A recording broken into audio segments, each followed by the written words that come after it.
Tuli mu Palamenti ya Uganda weyazzeemu okutuula olunaku olwajjo omukulu Honorable Francis Zaake ate ye munange akyayagala bwenkanya kwabo abamukuba ebikonde era nnyongera bajjukiza nobategeeza ti mukwano gwaffe muganda waffe omwana waffe Francis Zaake ate ye ensonga tagivangako era olunaku olwaleero azzeemu n'akyankalanya Palamenti ng'ayagala Speaker Anita Amongi beegatte ne munne bamwe obwenkanya okusinziira ku ebyo ebibaddewo na biki ebigenda mu maaso. Tulina mubaka Francis Zaake Mutebi ono Anita Amongi ajja kumuwulira. Speaker agezaako okwebuzaabuza naye maama bwe yeebulizaako yamulaga ate ali ready nnyo okukola buli kimu okusinga ye bw'alowooza. Baganda bange mikwano gyange twongera bajjukiza nti bye biri mu Palamenti y'eggwanga era si birungi nnyo n'ate Francis Zaake bw'aba ng'afunye obwenkanya ekyo kyetubadde tulinzirira era bannayuganda tubadde tukitunuulidde nnyo nga tukitaddeko nnyo focus era nga twagala kitubeeremu ekyenjawulo. Tusiima nnyo buli omu yeegatta naffe okutambulizaamu emirimu gino egy'okulwanirira eggwanga lyaffe awamu okulaba nga tutereeza byonna ebisobezeddwa gavumenti eno eriko eya grabinzi obuyinza. Twongera bajjukiza nobategeeza nga Katonda waffe ali wamu naffe era nga tunudde okulaba nga buli kimu kitambula ddanga bwe kirina okutambula era nga tukola buli kimu kye tulina okukola okulaba nga tutereeza eggwanga. Twongera bajjukiza nti twongere maanyi, twongere kuwaga, twongere kulwana. Byonna ebyo tulowooza nti binene bijja fuuka ebitono ate byonna ebigaanye bijja kulongoosebwa. Tweyanziza nnyo omukulu Francis Zaake webale buteetiitirira ate n'otambuza ensonga. Sadly, I learned somebody passed on in that car. We pray that he recuperates soon, our colleague, so he can rejoin us. Lord Speaker, I also want to welcome you back as you welcome us back from a mini recess of sorts. I see a lot has changed here. The lights are very bright. I am hoping these are the kind of lights that cannot be switched off, because the last time we were here, all of a sudden it became dark and there was fire and brimstone here. So I'm glad the lights are brighter. Hopefully they'll remain brighter and that they are the kind which cannot be switched off.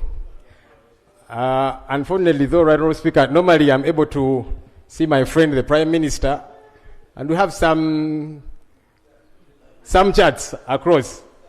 Now there is a wall, I'm not able to see the Prime Minister very easily.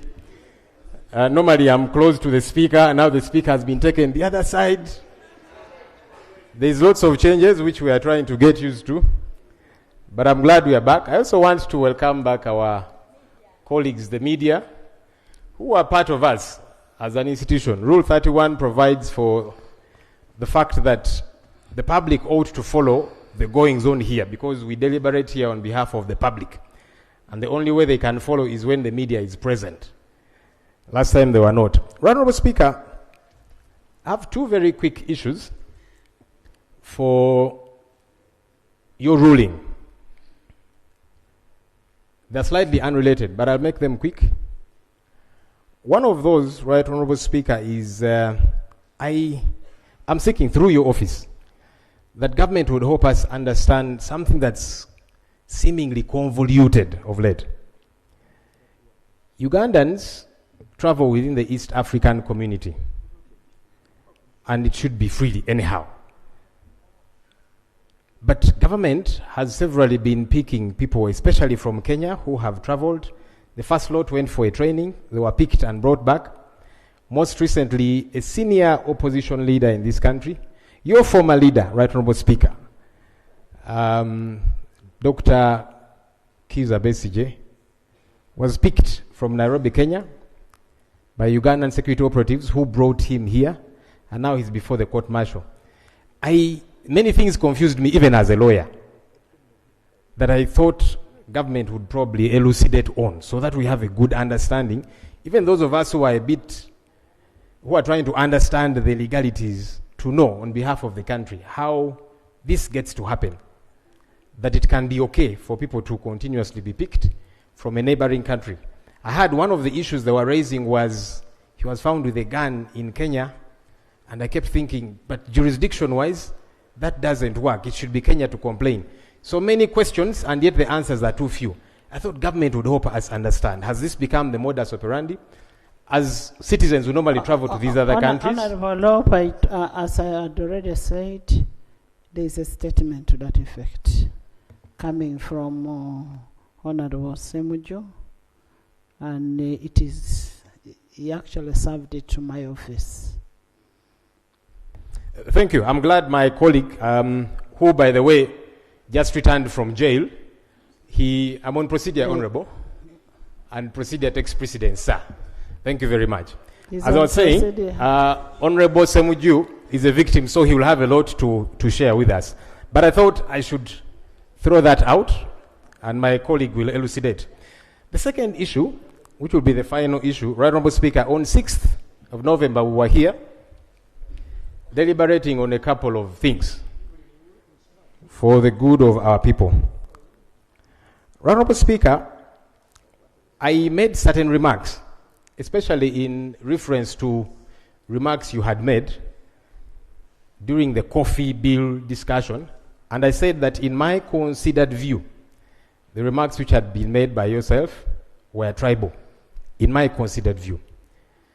Honorable Speaker, you said that you will only apologize, and you challenged me, and I took up the challenge. You said that you can only apologize if I table evidence showing that you made remarks which were tribal, in my view.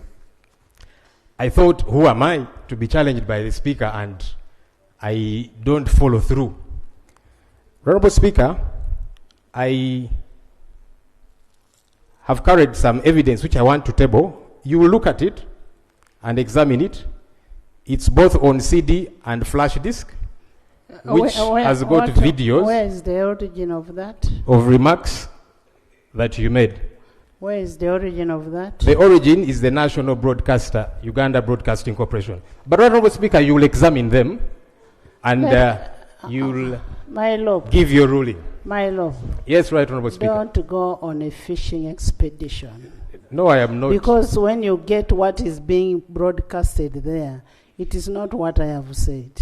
The broadcaster is broadcasting its own things. It is not, if you want, go to the Hansard. That is, go to the Hansard and get it from there, and it will be authentic.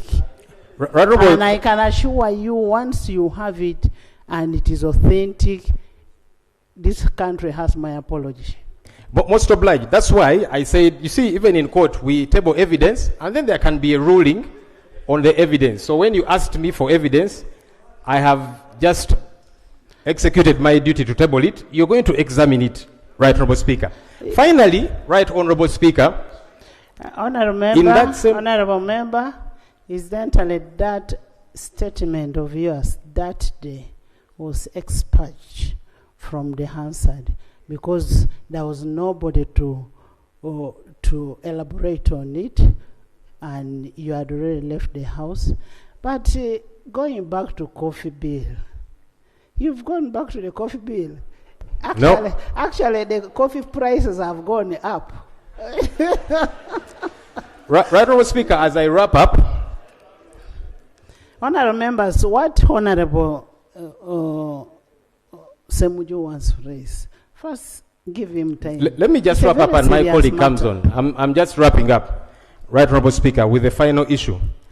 And you have actually mentioned what I wanted to say, that, Honorable Speaker, you expunged remarks from the Hansard about a claim that I made of security operatives raiding the chambers of Parliament after the media was chased away, lights switched off, and our colleagues, including women, were bundled up by men and all of that. And I said, Right Honorable Speaker, who are these? Who, in my view, were security operatives? And you said that that was a defamatory statement because these were not operatives. I said, well, good enough, the Speaker is our leader here. There are cameras here who can help us understand who raided this place, who manhandled Honorable Aisha and all the other people that were manhandled. And again, I know that there are cameras in here, but I said I'll still put it on recording. I have a CD here and a flash disk of people who raided these our chambers and manhandled people for you to examine and help us understand who were these. Because even right now, Right Honourable Speaker, you have said you don't know who these were. That actually worried me the most, because you are the head of this institution, you are our leader, and our safety is to a great extent your responsibility. So if my speaker does not know who raided this place and manhandled members of parliament, I am actually very worried. And I'm hoping that, Honourable Speaker, you'll follow it up, because the evidence is here, as I have tabled it, for you to follow up and help us understand. Because if my speaker doesn't know, then who knows? I thank you. Honourable Lob, that evidence is not admissible. What is admissible is an official report that is under Rule 228. What you could do, please write to the Clerk of Parliament and ask the Clerk of Parliament for all what happened in the proceedings of Parliament on that day. So please do that. In the public gallery, we have VIP public gallery. This afternoon we have Honorable Bitangaro Samuel, a former member of Parliament of Bufumbira South. You're most welcome. He's accompanied by his spouse Barbara. Most welcome. They are here to witness grace take an oath. You're most welcome. In the public gallery this afternoon, we have a delegation of family members, relatives, and friends who have come to witness the swearing in of Grace, a woman member of Parliament elect for Kisoro District. Please stand up. You're most welcome.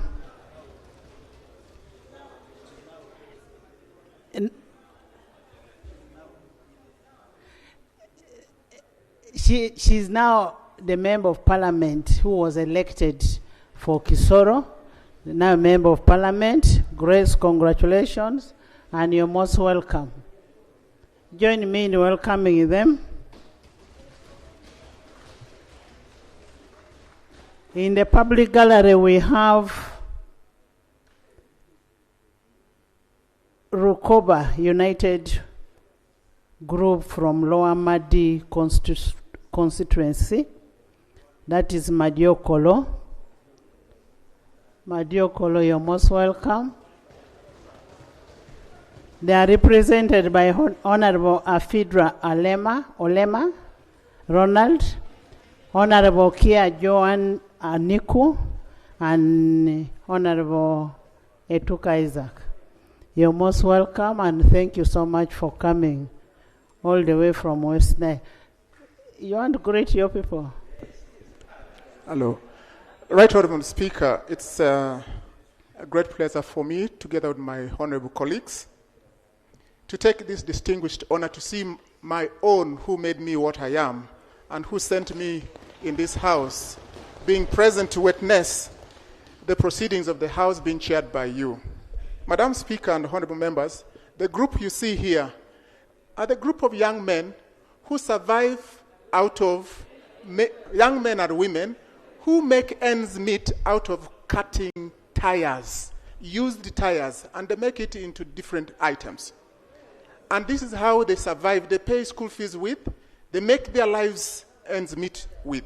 And it is out of that they made their contributions to support me. I'm so grateful for you. This is the parliament you sent me to, and you sent the rest of the team here too. I look forward to 2026 being sent back. You're welcome. Thank you.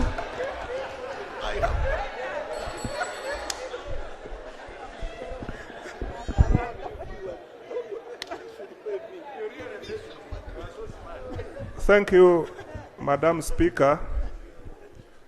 Madam Speaker, let me also take this opportunity to welcome you and the rest of the colleagues from the short recess we have been in.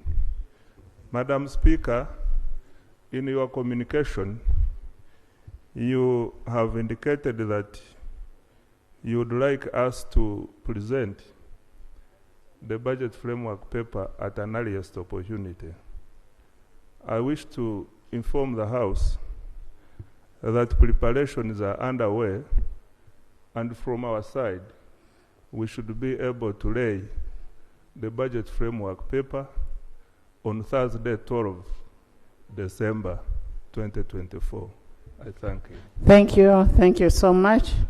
Honorable members in the public gallery again this afternoon, we have a delegation from Malera Sub-County Local Government Council 3, that is Bukedea District, composed of councillors, elders, and technical staff. They are represented by the speaker of the LOC 3s, and then the sub-county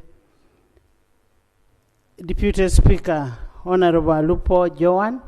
They are represented here by Honorable Ikoyo John Bosco and me, my good self. Join me in welcoming my people. They are the reason why I'm here. And Mama, bring me back and post. Honorable Ibrahim. I want to thank you, Right Honorable Speaker. Thank you so much, Madam Speaker. Madam Speaker, Rule 54, I'm seeking your guidance. Rule 54, statements by members. It says that any statement by a member shall be presented on Thursday. Today is a Tuesday. Madam Speaker, again, Rule 73 talks about sub judice rule. We already have an intimation on what he's going to present. And Why are you legislating in anticipation? Madam Speaker, the Honorable Leader of Opposition was mentioning a matter related to what you stopped him to actually conclude, and you said Honorable Somju is going to raise. But that matter, why I wanted to raise that at that time is that the matter is in the court. So I'm wondering whether we are not against Rule 73. Honorable member, out of respect, let's listen to each other and we'll get a ruling to that effect. We'll get a ruling to that effect. And let's not legislate in anticipation. Madam Speaker, I want to thank you. The colleague raising a point of procedure, I told you he is our neighbor in my village. He has not been able to shed off his old habits of RDCs. Madam Speaker,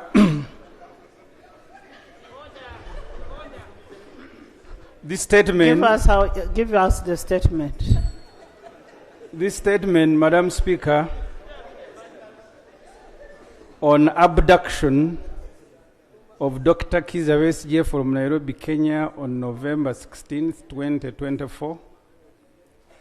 Right Honorable Speaker and honorable members, I am presenting this statement in line with Rule 25 L and M 59 and 64. Right Honorable Speaker, Colonel Dr. Kizza Besigye, former Forum for Democratic Change President, 4-time presidential candidate, and now one of the promoters of the People's Front for Freedom, was abducted from Nairobi, Kenya on November 16, 2024. He had traveled to Nairobi on the invitation of NARC Kenya political party leader and former Kenyan Justice Minister Martha Karua. Dr. Besigye was scheduled to speak at Martha Karua's book Against the Tide launch. He, together with Ajobed Rutare Kamuregeya, a senior PFF leader, was abducted from a riverside apartment in Eastland where he was attending a brief meeting before proceeding for dinner for Karua's book launch guests. He was then driven across borders by his captors. His passports, national ID, wallet, and other belongings remain at Warid Hotel where he had been booked in. Dr. Besigye did not or was not made to undergo immigration protocols on the Kenyan or Ugandan immigration sides. News of his missing started circulating 3 days after his abduction on Tuesday, November 19th. Right Honorable Speaker and members, Dr. Besigye was then miraculously arraigned before a military disciplinary committee, commonly known as court martial, on Wednesday, November 20th. Charges of possession of 2 pistols, which were learned that day that is a monopoly of UPDF, were read to him and he is co-accused. They also charged with holding meetings in Switzerland, Greece, and Nairobi for purposes of undermining the security of Uganda. Right Honorable Speaker and honorable members, the abduction of Dr. Besigye has been condemned widely by the UN, lawyers, human rights defenders, democracy-seeking organizations, and individuals. Even the Uganda Human Rights Commission has condemned this abduction and demanded for Besigye's immediate release. I call upon you, Madam Speaker, and the House to join the world in condemning this heinous crime of abduction. Condemned because there are laws, international and domestic, that govern extradition and deportation. The Ugandan, Kenyan, and international laws were all in this case not followed. Only criminals can do this. You may not be concerned with Besigye, but be concerned with the state continuing to act criminally. I want to emphasize that point. You may not be concerned with Besigye, but you should be concerned with the state continuing to act criminally. Madam Speaker, I raised the issue of the 36 PFF members that were abducted from Kisumu in this House. They were handcuffed and driven across borders in similar manner. The 3 women who were part of this group were not allowed to ease themselves for 14 hours. When they were finally allowed, it is male soldiers that were pulling their knickers and ordered them to urinate as they remained handcuffed. They were later charged with terrorism. Madam Speaker and members, we are concerned with the continuing human rights violations by the NRM government, including ministers working in jails and making people to confess to crimes they have not committed, and then getting the NRM chairman to pardon them. All these things concern us, and they should concern every MP. This parliament should also demand for an explanation from Kenya. Even Chris was abducted. I went to see him at Ginger Road. They had denied him simple things, including slippers, that giant you see there. This parliament, Madam Speaker, should also demand for an explanation from Kenya. You know, he was representing us in finding out how the Honorable Nevanda died. They charged him with stealing body parts. Is that a part of your statement? No, I was